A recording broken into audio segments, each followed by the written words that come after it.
저를 한번 따라 하시기 바랍니다. 하나님이 나를 위해 이 세상에 오셨습니다. 우리 옆 사람에게 한번 얘기하겠습니다. 하나님이 나를 위해 이 세상에 오셨습니다. 손을 이렇게 드시고 앞뒤 좌우에 환영합니다. 반갑습니다. 참 잘 오셨습니다. 뒤도 보시고 옆도 보시고. 질문을 하나 할게요. 여러분들은 어디에서 태어나셨습니까? 어디에서 태어나셨어요? 집에서? 고향에서? 산부인과에서? 네, 각자 태어난 장소가 있을 건데요. 저는 서울 동대문 용두동에서 태어나서 어린 시절에 거기서 몇 년 동안 살았던 적이 있었어요. 오늘 성경에 보니까 예수님은 어디에서 태어나셨다고 돼 있죠? 누가복음 2장 4절에 보니까 어디라고 돼 있어요? 동네가? 베들레헴이라고 돼 있죠. 그런데 예수님께서 태어나신 곳이 베들레헴이라고 표현된 게 오늘 성경 이전에 700년 전에, 예수님 태어나시기 700년 전에 성경에 이미 기록이 되어 있다는 거 여러분 알고 계세요? 오늘 교동문 아까 읽을 때도 그 내용이 나왔는데요. 미가서, 구약 성경 미가서 5장 2절에 보니까 예수님께서 앞으로 이 땅에 태어나실 거다라는 표현이 어떻게 표현이 되어 있냐면 이스라엘을 다스릴 자가 내게서 내게로 나올 것이다. 베들레헴에서 이 세상을 이스라엘을 다스릴 자가 베들레헴에서 앞으로 태어날 거다라는 예언이 예수님이 이 땅에 오시기 700년 전에 구약 미가서 5장 2절에 이미 예언되어 있었고 이 말씀이 700년 후에 예수님이 베들레헴에서 태어나시는 것을 통해서 이 예언의 말씀이 그대로 역사적으로 성취가 되었다는 겁니다. 우리나라에서 인구 주택 총조사라는 걸 5년에 한 번씩 합니다. 4년 전에도 했었어요. 2020년 10월 15일부터 11월 18일까지 우리나라의 인구와 주택이 어떤지 전화를 통해서 또 방문 조사를 통해서 이렇게 조사를 했고 이제 2025년도도 11월 달에 인구주택 총조사라는 것을 하게 될 겁니다. 오늘 이 성경에도 보니까 호적 조사를 하는 게 나와요. 이스라엘은 그 당시에 로마 식민지 상황이었고 식민지에 로마 황제가 가이사 아구스토라는 사람이 나오는데 누가복음 2장 1절에 보니까 그때에 한번 읽어볼까요? 누가복음 2장 1절 다 같이 시작. 그때에 누가? 가이사 아구스토가 영을 내려 천하로 다 호적하라 하였으니 우리나라로 치면 인구주택 총조사처럼 로마 식민지 하에 있는 지중해 연안에 많은 로마 식민지 나라가 있었는데 다 호적 조사를 하고 세금을 더 많이 부과하기 위해서 이 로마 황제가 이렇게 정치적인 의도를 가지고 재정 확보를 위해서 세금을 거두려고 하는 정치적인 의도를 가지고 이 식민지 여러 나라의 호적을 확인하게 하는 이런 제도를 명령을 했다라는 내용이 오늘 본문에 기록이 되어져 있습니다.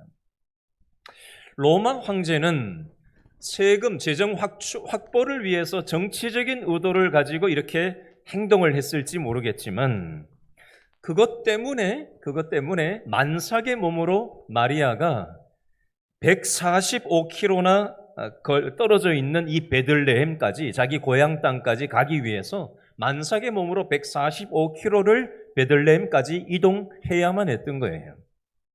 요즘이야 고속철도도 있고 비행기도 있고 배도 있고 전철도 있고 버스도 있고 교통편이 워낙 발달돼 있어서 만삭의 몸으로 전 세계 어느 곳도 우리는 나다니는 때가 됐지만 그죠? 2000년 전 이 시대에 무슨 기차, 버스, 전철, 배, 비행기 이런 게 제대로 있었겠어요? 그러니 만삭의 몸으로 어딜 다닌다라는 건 이건 굉장히 쉽지 않은 일인데 그 교통 상황이 어려운 시절에 만삭의 몸으로 145km를 가지 않을 수 없도록 로마 황제가 호정령을 내린 거예요. 그것 때문에 지금 베들레헴으로 가게 된 거죠. 여러분, 이것을 통해서 우리가 교훈을 하나 얻을 것이 있습니다. 사람들은요, 자기 생각, 자기 계획을 가지고 정치적인 결정, 경제적인 결정, 또 의료적인 결정, 또 여러 가지 정치, 경제, 사회, 문화, 언론, 스포츠, 미디어 모든 각 영역도 있지만 우리의 가정사, 우리의 교회에서 하는 모든 일들 이런 것들을 우리의 생각과 우리의 기준 가지고 우리는 뭔가 선택하고 판단하고 결정한다고 생각합니다.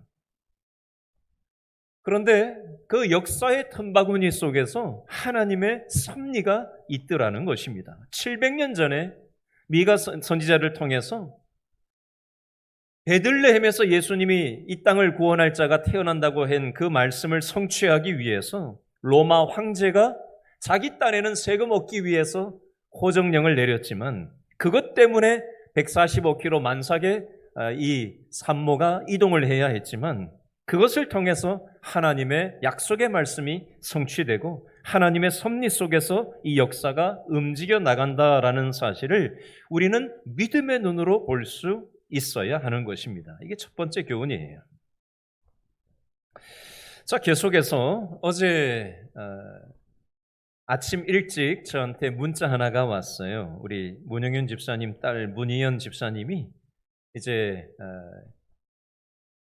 아이 날 이렇게 몸에 사인이 와가지고 어제 새벽에 이제 산부인과 하남 미사에 있는 산부인과에 옮겼다고 우리 남편 되는 나세곤 성도가 저한테 문자가 왔어요. 목사님 지금 병원으로 옮겨서 대기 중입니다. 분만 대기 중입니다. 그렇게 와서 어제 우리 구역장들 단체 카톡방에 제가 상황을 알리고 같이 기도해 달라고 그렇게 요청을 해서 우리 구역장들이 기도하겠습니다. 그렇게 댓글을 막 달았는데요. 지금 어제 딸을 출산을 했어요.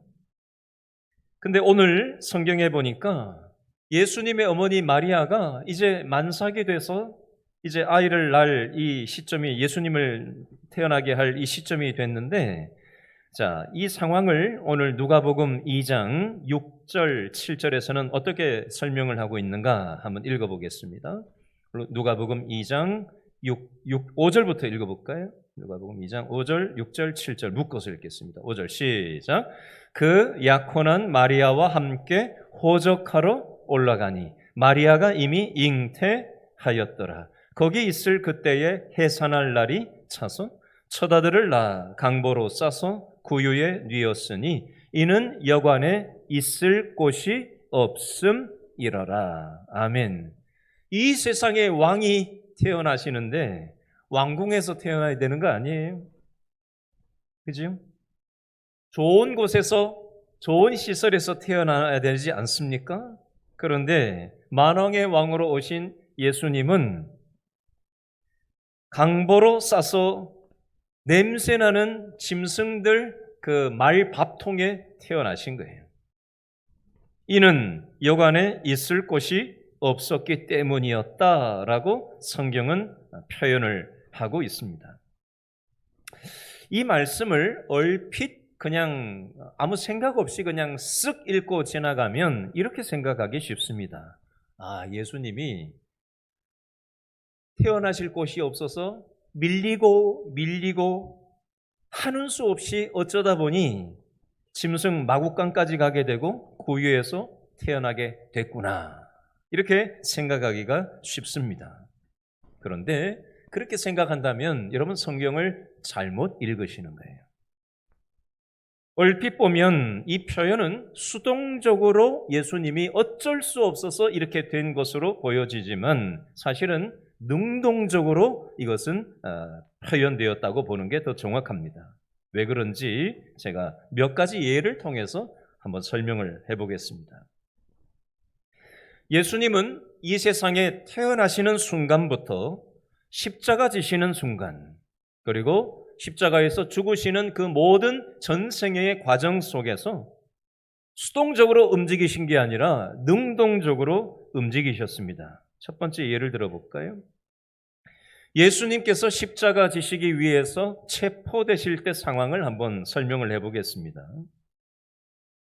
체포됐다라는 것은 수동적인 모습이죠.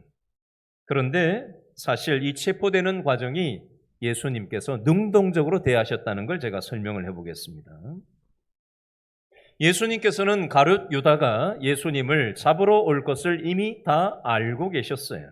누가 나를 잡으러 온다고 하면은 어디 가서 숨어야 되잖아요. 그렇죠? 그런데 예수님께서는 가룟 유다가 예수님이 어디 계실 걸 너무나도 정확하게 알고 있는 익숙한 장소인 겟셋마네 동산에서 기도하고 기다리고 계십니다. 가룟 유다와 군인들이 예수님을 체포하러 왔을 때 예수님이 누구냐고 물었을 때 예수님께서 나타나셔서 내가 예수다라고 얘기하시는 장면이 나와요. 체포하려고 하자 옆에 있던 군사들이 예수님을 붙들려고 했을 때 베드로가 칼을 빼들고 옆에 있던 사람의 귀를 자르는 장면이 나옵니다. 이때 예수님께서 하셨던 말씀이 마태복음 26장 53절 54절에 나오는데 제가 읽어드리겠습니다. 마태복음 26장 53절이에요. 너는 내가 내 아버지께 구하여 지금 12군단 더 되는 천사를 보내시게 할 수 없는 줄로 아느냐? 내가 만일 그렇게 하면 이런 일이 있으리라 한 성경이 어떻게 이루어지겠느냐 하시더라. 아멘. 예수님께서는 잡히시지 않으려면 얼마든지 그렇게 하실 수 있지만 일부러 그렇게 하지 않으셨고 하나님의 약속의 말씀이 그대로 성취되게끔 하도록 하기 위해서 예수님께서는 수동적이 아니라 능동적으로 지금 행동하고 계신 모습인 것입니다. 예수님께서 십자가에서 못 박혀 운명하실 때 마지막 장면 요한복음 19장 30절을 읽어드리겠습니다. 예수께서 신포도주를 받으실 후에 이르시되 다 이루었다 하시고 머리를 숙이니 영혼이 떠나가시니라. 영혼이 떠나가시니라라는 이 표현은 헬라어로 테텔레스타이라고 표현을 하는데 이 표현을 그냥 쉽게 얘기하면 이런 뜻이에요. 모든 인간의 죗값을 대신 지불하셨다. 이 뜻이에요. 또 다른 말로 표현을 하면 자신의 목숨을 이 세상을 위해서 다 내어주셨다라는 것입니다. 이것은 수동적인 의미가 아니라 능동적인 의미라는 것입니다. 죽임을 당하신 게 아니라 목숨을 빼앗긴 게 아니라 자기 목숨을 스스로 이 세상의 대속물로 내어주신 능동적인 예수님의 행동이라는 것입니다. 예수님께서 마국간에서 태어나신 것도 예수님께서 어찌해서 아이 낳을 데가 없어서 낳게 된 게 아니라 하나님의 의도가 바로 여기에 있다라는 겁니다. 제가 이걸 좀 설명을 해봐 드리겠습니다. 예수님께서는 왜 마국간의 구유에서 태어나시는 것을 선택하셨을까? 얼른 생각하면은 굉장히 부정적인 느낌으로 받아들여집니다. 누추하고 냄새나고 추운 곳이 마국간 아니에요? 그런데 예수님께서는 이 장소에서 태어나신 이유가 세 가지로 한번 생각해 볼 수가 있습니다. 마국간은 짐승 우는 소리가 들렸을 겁니다. 그런데 반대로 인간들의 시끄러운 소리는 들리지 않는 고요한 조용한 장소였을 겁니다. 두 번째, 마국간은 짐승들의 똥 오줌으로 배설물로 더럽다고 우리는 생각할 수 있지만 인간의 더러움이 없는, 죄가 없는 깨끗한 곳이었다는 것입니다. 세 번째 측면, 마국간은 낮고 천한 짐승이 사는 곳일지 모르겠는데 낮고 천한 마음, 이 겸손함을 상징하는 곳이 바로 마국간이라는 것입니다. 여러분, 이 세 가지 측면을 저와 여러분의 마음에다가 한번 적용해서 이렇게 한번 달리 한번 얘기해 볼게요. 저를 한번 따라해 보시죠. 고요한 마음, 정결한 마음, 겸손한 마음. 고요한 마음과 정결하고 깨끗한 마음과 겸손한 마음이 있어야 예수님께서 우리 마음속에 임하실 수 있다라는 것을 예수님께서는 상징적으로 우리에게 교훈하시기를 원하셔서 예수님께서는 이런 방식을 사용하고 계신 것입니다. 이 세 가지 마음을 한번 오늘 말씀을 통해서 좀 정리를 해보도록 하겠습니다. 첫 번째 마음인데요. 저를 따라해 주시기 바랍니다. 내 마음이 고요한 마음이 되어야 합니다. 어떤 마음이 되어야 된다고요? 고요한 마음, 조용한 마음, 인생을 돌아보는 마음. 여러분, 우리가 살아가는 이 세상이 얼마나 정신없이 분주하고 바쁘고 시끄럽습니까? 그렇죠? 일어나자마자 우리는 핸드폰을 쳐다보잖아요. 핸드폰을 묵상을 하잖아요. 말씀을 묵상해야 되는데 핸드폰을 묵상을 하고 뉴스를 보고, 그렇죠? 그 세상의 소란함들을 우리는 일어나자마자 밤에 잠들기 전까지 계속해서 수많은 세상의 시끄러운 소리들을 듣습니다. 세상이 얼마나 분주하고 바빠요. 그렇죠? 그러다 보니 우리는 세상에 푹 파묻혀서 살아가게 됩니다.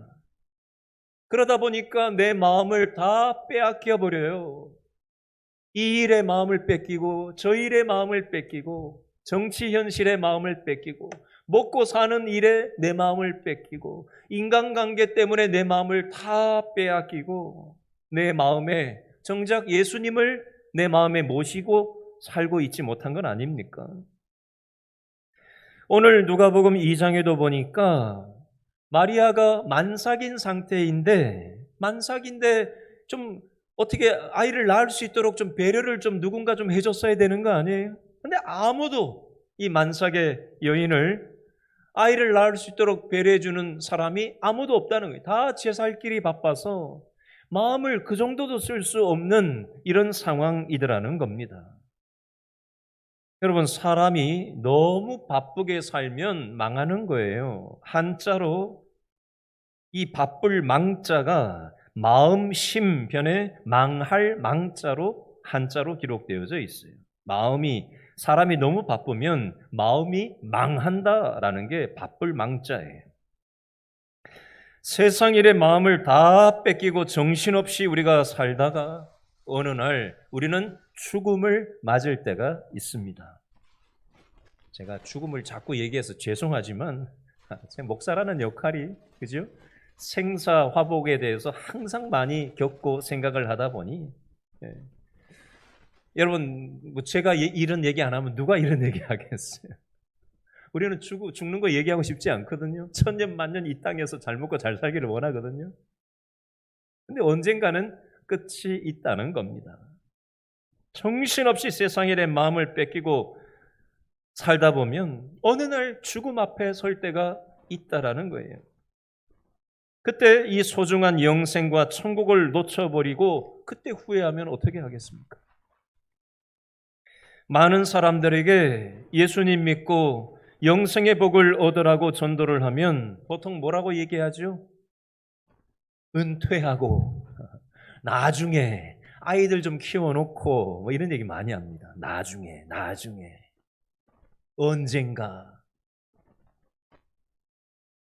언젠가 증후군이라는 거 들어보셨어요? 언젠가 증후군? 나중에 증후군? 마태복음 16장 26절에 보니까 사람이 만일 온 천하를 얻고도 제 목숨을 잃으면 무엇이 유익하리요? 사람이 무엇을 주고 제 목숨과 바꾸겠느냐? 세상의 거 아무리 움켜쥐면 뭐 할 거예요? 우리 목숨하고 우리의 영혼하고 어떻게 그걸 맞바꾸겠습니까? 예수님은 고요한 곳에 임하시는 겁니다. 예수님은 이 땅에 오셔서 어떻게 생활하셨나? 예수님의 생활을 단적으로 알려주는 게 마가복음 1장 35절에 나오는데요. 새벽 아직도 밝기 전에 예수께서 일어나 나가 한적한 곳으로 가사 거기서 기도하시더니 예수님께서 따분한 일상을 보내셨을까요? 아니요. 예수님 굉장히 바쁘셨어요. 수많은 병자를 고치시고요. 설교하시고요. 수많은 일들을 아침부터 저녁 늦게까지 하시느라 너무나도 바쁜 일상을 보내셨어요. 그럼에도 불구하고 일어나시자마자 새벽 아직도 밝기 전에 예수님이 한적한 곳으로 가서 거기서 하나님께 기도하셨다는 겁니다. 여러분, 우리도 마찬가지입니다. 저와 여러분도 하나님의 음성을 듣고 하나님을 만나고 내 마음에 하나님을 모시려면 하나님의 음성을 듣는 한적한 시간, 한적한 장소, 조용한 시간과 장소가 필요하다는 겁니다. 오늘 제가 새벽에 말씀 준비하다가 말고 그냥 다 놓고 그냥 눈을 감고 그냥 가만히 이러고 잠깐 좀 있어 봤어요. 그랬더니 조용해요. 새벽에는 차도 잘 안 다니잖아요. 그렇죠? 차도 잘 안 다니고 누가 전화하는 사람도 없잖아요. 새벽에는. 그렇죠? 조용한 시간이들. 여러분, 우리는 이 세상에 많은 소리를 들었습니다. 이 소리, 저 소리, 온갖 소음들, 우리의 영혼을 망가뜨리는 수많은 소리를 듣습니다. 그러나 우리가 하나님의 음성을 듣는 것을 놓치고 살아가는 건 아닌지 한번 돌아봤으면 좋겠어요. 어떤 분이 저한테 이런 얘기를 하시더라고요. 목사님, 저는 지하철을 타고 가면서 하나님을 만납니다. 저는 출퇴근을 하면서 운전대를 잡고 운전을 하면서 성경 말씀을 들으면서 하나님의 음성을 듣습니다. 하나님 만나는 시간이라는 거예요. 나만의 골방이 있어야 돼요. 나만의 골방. 하나님을 만나는 조용한 시간, 조용한 장소가 있어야 돼요. 중요한 건 시끄러운 장소냐 시끄럽지 않은 장소냐가 중요한 게 아니라 그것이 지하철이 됐든 그것이 버스 안이 됐건 화장실이 됐건 어떤 곳이든 간에 하나님을 생각하는 조용한 시간이 나의 일상생활 속에 있어야 하나님을 만날 수 있다라는 것입니다. 엘리야도 모세도 한적한 곳에서 고요한 마음으로 하나님을 만났어요. 엘리야도 조용한 시간에 세미한 하나님의 음성을 들었습니다. 성탄을 이제 며칠 앞둔 저와 여러분에게 하나님께서 만나주기를 원하시는데 우리에게 어떤 마음이 있어야 된다고요? 저를 따라 하시죠. 고요한 마음. 이 고요한 마음을 가지고 하나님을 생각하고 내 마음을 열고 하나님을 모셔드릴 때 하나님과 함께 할 수 있다라는 것입니다. 두 번째 마음인데요. 저를 따라 하시죠. 내 마음이 정결한 마음이 되어야 합니다. 정결한 마음, 깨끗한 마음이 돼야 된다는 거예요. 예수님께서 왜 마구간을 찾으셨을까요? 지저분하고 짐승 똥오줌 냄새가 나는 곳인데 예수님은 왜 마구간을 찾았냐고요? 왜 이곳을 선택했냐고요? 지저분하고 냄새 나는 것 같지만 사실 이곳은 깨끗한 곳이에요. 왜 깨끗한 곳이냐? 제가 설명을 해보겠습니다. 여러분, 짐승은 최소한도로 죄를 짓지는 않아요. 그런데 이 세상에 누가 제일 무섭다고 그러죠? 사람이 제일 무섭다고 그러잖아요. 사람이 제일 더럽다고 하잖아요. 여러분, 우리가 요즘 여러분 하루에 손을 몇 번 씻으세요? 수도 없이 씻죠? 그러면 손이 깨끗해요, 더러워요? 깨끗하죠. 위생 상태가 우리나라가 굉장히 좋아졌어요. 옛날에 1970년대 사진 유튜브에서 1970년 서울 사진, 서울 종로 사진 유튜브에 검색을 딱 하면 1970년도에 종로 통해서 지나가는 사진 찍힌 게 유튜브에 다 올라와 있어요. 칼라로 복원해가지고 다 올려놔요. 1900년대 종로 사진 딱 검색하면 그거 요즘 다 떠요. 실제 그때 지나가던 사람 찍힌 게 다 있어요. 막 머리가 꾀죄죄 해가지고, 그죠? 저도 초등학교 때, 국민학교 때 막 여기 머리에서 막 이가 막 나오고 했는데, 이가 이만하게 막 나와서 잡았던 게 막 생각이 나는 거예요. 그럴 때 있었잖아요. 지저분할 때 있었잖아요. 근데 요즘은 얼마나 위생 상태가 우리나라 사람들이 좋아졌습니까? 그렇죠? 그런데 영적으로 도덕적으로는 굉장히 더러워지고 있는 것 같아요. 짐승들은 배부르면 더 이상 욕심을 내지 않아요. 그런데 사람은 배불러도 계속 욕심을 냅니다. 사람끼리 짓밟고 죽이기까지 하고 다른 사람 눈에 피눈물이 나든 말든 내 욕구만 채우면 다인 것이 우리 인간들의 더러운 본성이에요. 그런데 예수님은 깨끗한 것을 좋아하셔요. 예루살렘에 입성하실 때 예수님은 아무도 타지 않은 정결한 것, 나귀 새끼를 타신 이유가 바로 여기에 있습니다. 마태복음 5장 8절에 보니까 마음이 청결한 자, 마음이 깨끗한 자는 복이 있나니 그들이 누구를 볼 거다? 하나님을 볼 거다. 누가 본다? 마음이 청결한 자, 마음이 깨끗한 마음을 가진 자가 하나님을 만나고 보고 경험한다는 말씀이에요. 반대로 얘기하면 세상의 탐욕으로 마음이 가득 차면, 내 마음이 죄악으로 가득 차면, 내 마음이 음란으로 가득 차면 하나님을 만날 수 없다는 얘기도 됩니다. 시편 51편 17절 말씀에 보니까 하나님께서 구하시는 제사는 상한 심령이라. 하나님이여 상하고 통회하는 마음을 주께서 멸시하지 아니하시리이다. 어떤 마음이요? 상하고, 따라합니다. 상하고 통회하는 마음. 저는 시골 출신이라서 저희 아버지가 과수원을 옛날에 제가 어렸을 때 하셨던 적이 있거든요. 그래서 아버지 도와가지고 과수원에 풀을 이 기계를 들고 제초 작업을 했던 적이 있었어요. 여러분, 사람의 마음 속에서도 잡초가 자란다는 사실 아십니까? 음란의 잡초, 탐욕의 잡초, 죄악의 잡초가 내 마음에 계속해서 자라는 걸 방치한다면 어떻게 되겠어요? 내 마음에 예수님께서, 하나님께서 임하실 수 없는 마음의 상태가 되는 겁니다. 풀을 제초 작업해줘야 되는 것처럼 내 마음 속에 있는 하나님이 기뻐하시지 않는 그 더러운 마음의 잡초도 제거하는 것이 필요하다라는 겁니다. 야고보서 4장 8절 말씀에 보니까 하나님을 가까이 하라. 그리하면 너희를 가까이 하시리라. 죄인들아 손을 깨끗이 하라. 두 마음을 품은 자들아 마음을 성결하게 하라. 마음이 깨끗할 때 하나님이 만나 주신다는 표현이에요. 예를 들어 보겠습니다. 프랑스의 수학자, 과학자, 철학자였던 파스칼이라는 사람이 있어요. 파스칼의 팡세라는 책이 있습니다.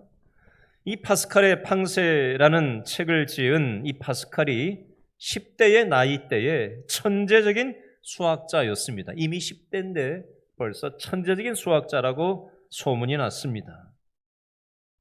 그 당시 귀족들은 이 파스칼하고 식사를 한 끼 하는 거, 손을 한번 잡아보는 것을 큰 영광으로 여길 정도였으니 이 파스칼이 얼마나 잘 나갔다는 것을 알 수 있겠죠. 이 파스칼이 사교계에서 사람들과 어울리고 먹고 마시고 즐기는 삶을 흥청망청 살아가던 어느 날이었습니다. 술에 잔뜩 취해서 집으로 돌아가는 길에 자신이 탄 마차가 세느강 다리에 충돌하는 사고가 나면서 굴러떨어져서 마차에 깔리게 되었고 죽을 위기를 넘기게 되었다고 합니다. 이 죽음의 목전까지 갔던 이 죽음의 위기 앞에서 이 파스칼이 정신을 차리고 인생에 대해서 생각을 해보게 되고 영혼에 대해서 생각을 해보게 되었다고 합니다. 그러던 중에 복음을 받아들이게 되었고 자신의 삶을 회개하고 극적으로 예수님을 만나게 되었다고 합니다. 그리고 나서 정결한 마음으로 예수님과 동행하면서 신앙의 진리를 묵상하면서 쓴 책이 바로 파스칼의 팡세라는 책이 되겠습니다. 여러분, 저와 여러분도 마찬가지입니다. 저와 여러분의 마음의 잡초를 우리가 깨끗하게 하고 하나님을 만나는 성탄을 준비할 수 있게 되기를 바랍니다. 세 번째 마음은요, 저를 따라 하시죠. 내 마음이 겸손한 마음이 되어야 합니다. 어떤 마음이 되어야 된다고요? 겸손한 마음. 어제 SBS 연기대상이 있었어요. 장나라 아세요? 장나라? 네, 장나라. 무슨 프로에 나왔다고요, 이번에? TV 안 보세요? 봤다고 하면 성경 안 보고 TV만 본다고 들통날까봐 얘기 못 하겠고. 뭐 파트너? 굿 파트너? 네, 저는 안 봐서 모르겠는데 뉴스를 보니까 굿 파트너? 굿 파트너? 파트너? 하여튼 그런 데 나왔나 봐요. 그래서 뭐 시청률이 뭐 17점 몇 프로 뭐 변호사인가 뭐 나왔다고 하는데 SBS 연기대상 어제 저녁에 이제 수상을 하면서 영상에 뜬 걸 제가 봤더니 이렇게 수상 소감을 얘기하더라고요. 아무것도 아닌 저에게 주신 하나님 아버지께 영광 돌립니다. 이렇게 수상 소감을 얘기하더라고요. 아무것도 아닌 저에게 주신 하나님 아버지께 영광 돌립니다. 그래서 검색을 해봤더니 일산에 있는 대화교회, 통합적교회에 다니고 있더라고요. 장나라 씨가. 아무것도 아닌 저에게 주신 하나님 아버지께 영광을 돌립니다. 보통 일반적으로 하나님께 영광 돌립니다. 이렇게 간단하게 하는데 아무것도 아닌 저에게 주신 하나님 아버지께 영광 돌립니다. 말하는 걸 보면 이 사람의 신앙이 묻어나잖아요. 이 장나라 씨 마음속에 아무것도 아닌 자신에게 하나님께서 베풀어 주신 은혜를 아는 마음이 묻어나더라고요. 야고보서 4장 10절 말씀에 보니까 주 앞에서 낮추라. 그리하면 주께서 너희를 높이시리라. 겸손한 마음으로 주님을 모시면 주님이 나를 높여 주신다는 겁니다. 이스라엘 베들레헴에 가면 예수 탄생 기념교회라는 교회가 있어요. 여기 출입문을 제가 사진 자료를 통해서 봤더니 이렇게 문이 들어가는 출입문이 있는데 높이가 1m 20밖에 안 돼요. 폭은 80cm밖에 안 됩니다. 이게 십자군 전쟁 때 군인들이 말을 타고 함부로 여기를 들어가는 것을 막기 위해서 출입문을 작게 만들었다고 전해지는데요. 여러분, 세상의 왕이나 귀족이라도 말에서 내려서 고개를 숙여야 1m 20밖에 안 되니까 고개를 숙여야 말 타고로 못 들어갈 거 아니에요. 그죠? 고개를 숙이고 누구라도 고개를 숙여야 들어갈 수 있는 겸손의 문이 바로 예수 탄생 기념교회 겸손의 문이라고 하는데요. 자, 이것을 통해서도 교훈이 있죠. 우리가 하나님을 만나려면 마음이 어떤 마음이라 해야 된다? 겸손한 마음이라야 예수님을 만날 수 있다라는 뜻이기도 합니다. 잠언 16장 5절, 잠언 16장 18절에 보니까 이런 말씀이 있어요. 마음이 교만한 자를 여호와께서 미워하시나니 교만은 패망의 선봉이요 거만한 마음은 넘어짐의 앞잡이니라. 하나님은 겸손한 마음을 기뻐하신다는 겁니다. 미국 돈 100달러짜리에 보면 초상화가 사람 초상화가 하나 그려져 있는데 이 초상화는 누구 초상화냐면 피뢰침을 발명한 과학자인 벤자민 프랭클린이라는 사람의 초상화가 미국 100달러짜리 지폐에 그려져 있어요. 이 벤자민 프랭클린의 아버지는 미국에 이민 온 이민자였는데요. 이 벤자민 프랭클린은 이민자의 아들로 어린 시절에 굉장히 가난하게 성장을 했다고 합니다. 이때 아버지가 교훈을 주었는데 이렇게 교훈을 했다고 합니다. 아들, 벤자민 프랭클린한테 이렇게 얘기했대요. 오늘의 아픔을 잊지 말고 항상 머리를 낮추고 허리를 굽히며 겸손한 자세로 살거라. 그래서 이 벤자민 프랭클린은 그 아버지의 말을 받들어서 겸손을 평생 교훈으로 삼았다고 합니다. 바로 이 겸손한 마음에 예수님이 함께해 주셨고 하나님께서 벤자민 프랭클린에게 지혜를 주셔서 아름답게 사용되었다라고 합니다. 이제 며칠 있으면 성탄절이 다가옵니다. 우리가 성탄을 준비하며 세 가지 마음, 고요한 마음, 또 정결한 마음, 그리고 겸손한 마음을 우리가 준비하여서 예수님을 만나는 성탄절이 되었으면 좋겠어요. 12월 25일이 다가온다고 해서 예수님을 만나는 게 아니에요. 물리적으로 성탄절이 온다고 해서 누구나 예수님을 만나는 게 아닙니다.